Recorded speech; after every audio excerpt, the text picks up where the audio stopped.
खालिक का बंदा, खल्क का आका कहूँ तुझे। जब मेरे नबी की खूबसूरती का जिक्र हुआ था तो इमाम अहमद रजा ने क्या खूब फरमाया था, या रसूल अल्लाह लम याती नज़ीरुका फी नज़रिन मिसले तु नशद पैदा जाना, जगराज को ताज तोरे सरसो है तुझको शहेदो सरा जाना। एक मकाम पे फरमाया था वो कमाले हुस्ने हुजूर है के गुमाने नक्शे जहां नहीं, यही फूल खार से दूर है, यही शम्मा है कि धुआं नहीं, इस शहर में बिक जाते हैं खुद आके खरीदार, ये मिस्र का बाजार नहीं, कुए नबी है उन्हें जाना उन्हें माना, ना रखा गैर से काम, लिल्लाहिल हम्द में दुनिया से मुसलमान गया, करूँ मत अहले दवल रजा, पड़े इस बला में मेरी बला, मैं गधा हूँ अपने करीम का, मेरा दीन पारे ना नहीं, मैं गधा हूँ अपने करीम का, मेरा दीन पारे ना नहीं, कोई अपना मुझे गुलाम न समझे, मैं खादिम हूँ रसूलुल्लाह का, मैं गुलाम हूँ रसूलुल्लाह का। लोग समझते हैं कि हाफिज मौलवी गुलाम हुआ करते हैं, लेकिन नहीं, यूं ही कुरान के हाफिज नहीं बन जाते और इनके नाम के आगे इमाम यूं ही नहीं लग जाता। इमाम का मतलब होता है सरदार के, इसलिए आला हजरत फरमाते हैं कि मेरा दीन पारा ना नहीं, मुझे किसी का गुलाम ना समझना।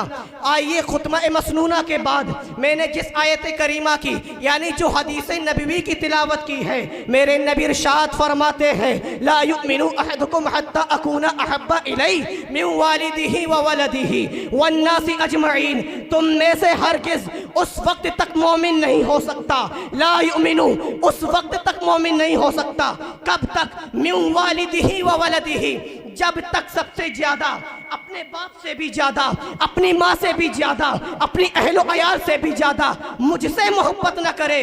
रसूलुल्लाह खुद फरमा रहे हैं ला युमिनु अहदुकुम हत्ता अकूना अहब्बा इलै मिन वालिदिही व वलदिही वन्नासी अजमईन, तुम में से हरगिज उस वक्त तक कामिल मोमिन नहीं हो सकता, कब तक, जब तक मोहब्बत न करे रसूल खुदा से, मोहब्बत न करे रसूल अमी से, मोहब्बत न करे पैगंबर से, मोहब्बत न करे मोहम्मद मुस्तफ़ा से, मोहब्बत न करे ताहा व यासीन से, मोहब्बत न करे मुसब्बिल व मुदस्सिर से, जब तक तुम रसूलुल्लाह से सबसे ज्यादा मोहब्बत नहीं करोगे तुम मोमिन हो ही नहीं सकते। जब तक तुम सबसे ज्यादा रसूलुल्लाह से मोहब्बत नहीं करोगे उस वक्त तक कामिल मोमिन नहीं हो सकते। लोग कहते हैं कि हम रसूलुल्लाह की तरह, माज़अल्लाह, लोग ऐसे बोल जाते हैं कि रसूलुल्लाह हमारी तरह है, रसूलुल्लाह मर करके मिट्टी में मिल गए, माज़अल्लाह। आज गुस्ताख फिरके जन्म ले चुके हैं जो मेरे नबी ने 1400 साल पहले फरमाया था, ओ मेरे सहाबा, इस दुनिया में एक ऐसी जमात आएगी, मेरी उम्मत में ऐसा तफर्रकाबाजी होगी, ऐसा फिरका आएगा जो मुझे भी गालियां बकेगा, मेरे सहाबा को भी बुरा बोलेगा, ताबईन के बारे में वो मुंह खोलेगा, गुलामान मुस्तफ़ा के बारे में बुरा बोलेगा, और जो अंबिया होते हैं, औलिया होते हैं, उनके बारे में बुरा कहेगा। ओ मेरे सहाबा, ऐसा फिरका जन्म लेगा, वो फिरका आज आ चुका है। आप उनकी किताबें उठा करके देखो, मैं किसी को बुरा बोलने के लिए नहीं आया हूँ, लेकिन जब बोलने की बात आती है तो जबान से निकल जाया करती है। आप इश्क मोहब्बत करते हैं, आप रसूलुल्लाह से मोहब्बत करते हैं, जरा दिल पर हाथ रख के आप फैसला कीजिए। अगर कोई आपके बाप को गालियां बके, अगर आपकी माँ को गालियां बके तो तुम बर्दाश्त नहीं कर सकते। आओ उन्हीं की किताब में उन्हीं के औलमा लिखते हैं कि रसूलुल्लाह मर करके मिट्टी में मिल गए। रसूलुल्लाह को इल्म इतना है जितना शैतान को हुआ करता है।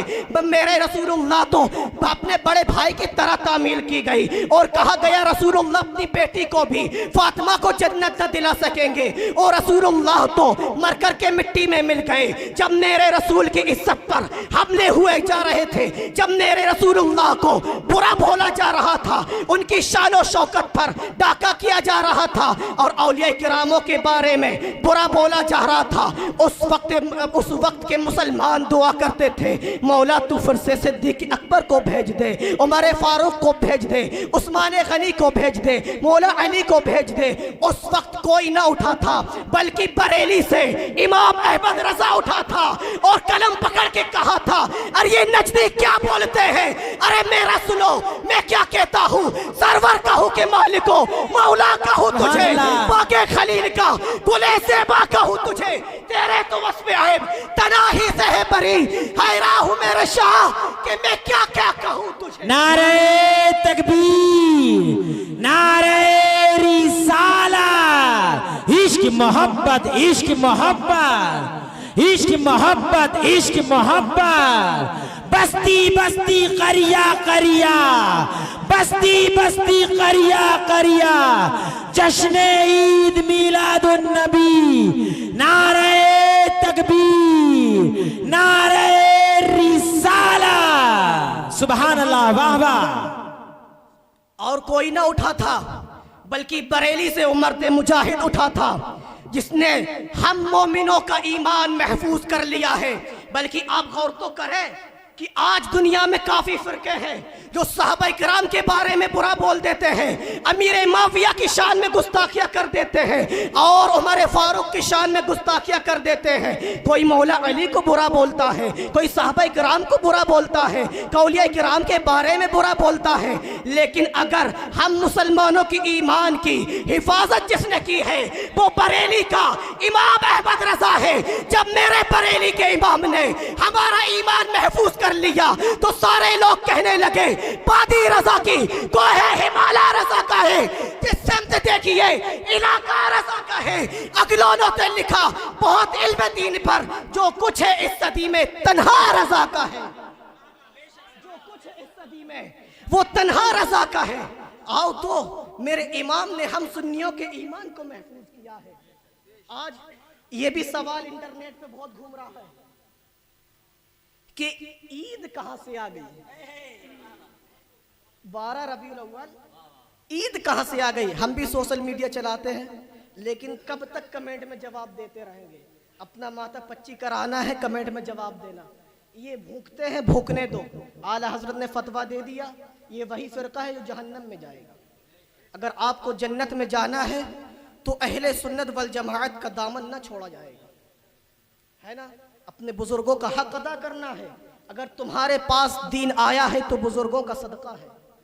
कभी बुजुर्गों से गुस्ताखी ना करना, कभी बुजुर्गों की गुस्ताखी ना करना, उनके रास्ते से हट ना जाना।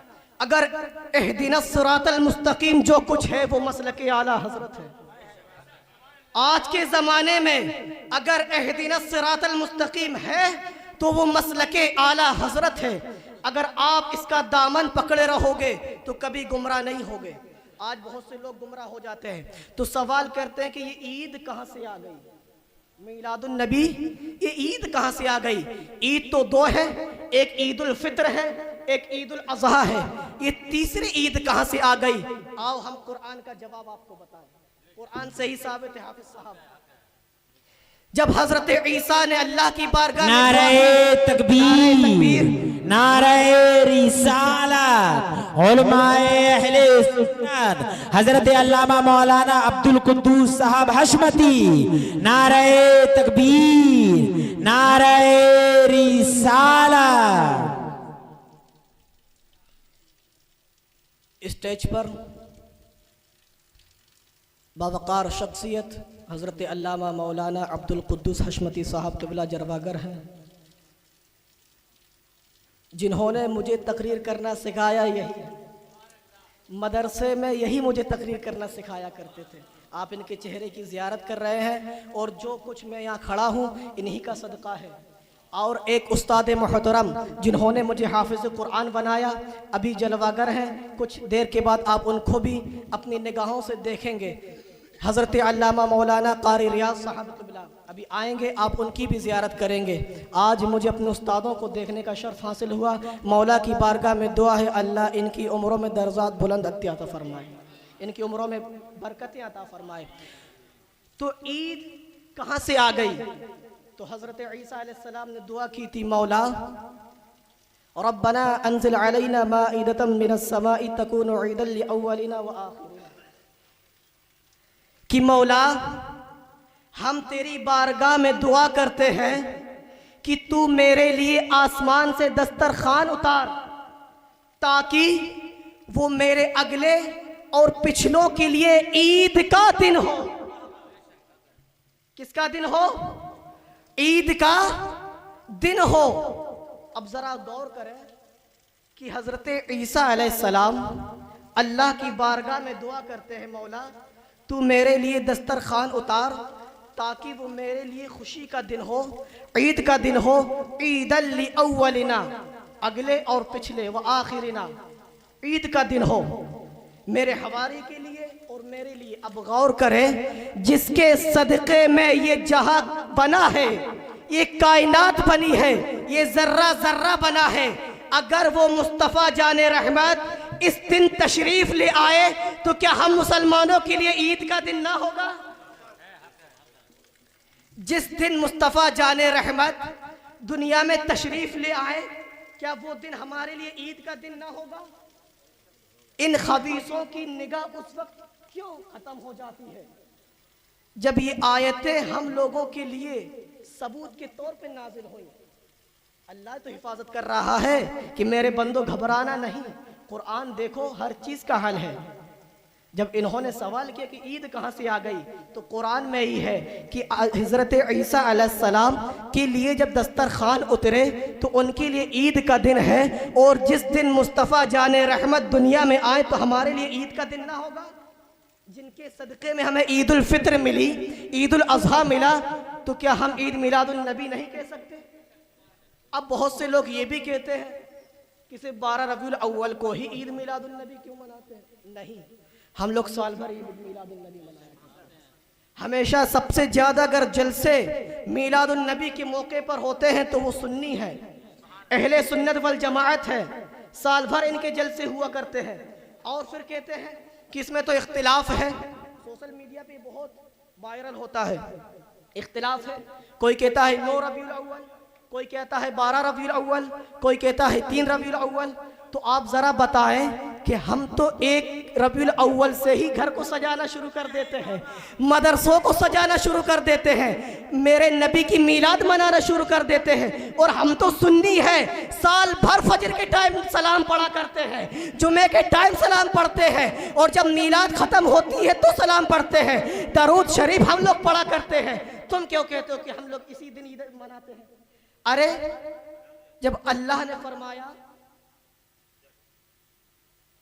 कि जब कुरान नाजिल हुआ शबे कद्र को, तो तुम लोग शबे कद्र मनाया करो, क्या डायरेक्ट तारीख नाजिल हुई कि किस तारीख को शबे कद्र है? शबे कद्र भी 3-4 है, 21, 23, 25, 27, 29। अब कौन सी शबे कद्र उस दिन पड़ जाए वो तो इंसान नहीं जानते। तो इसलिए कि हर दिन हमारे लिए ईद मिलादुन नबी है, और ये 12 रबीउल अव्वल को ही मेरे नबी मुस्तफ़ा जाने रहमत तशरीफ़ ले आए, और ये हमारे लिए ईद का दिन है। कभी इनके आगे अपना सर न झुका देना और अहदिना सिरातल मुस्तकीम यानी मसलके आला हजरत से न हट जाना, और अल्लाह की बारगाह में दुआ करते रहना, मौला हमें जब तक जिंदा रख मसलके आला हजरत पर जिंदा रख, और मौत दे तो मसलके आला हजरत पर दे। मौला हमने जो बोला, आपने जो सुना, मेरी गलतियाँ खामियाँ हुई, मौला माफ़ फरमाए। आप सब पढ़ लो अस्तगफिरुल्लाह रब्बी मिन कुल्ली ज़ंबि व अतूबु इलैहि, ला इलाहा इल्लल्लाह मुहम्मदुर रसूलुल्लाह, अस्सलामु अलैकुम।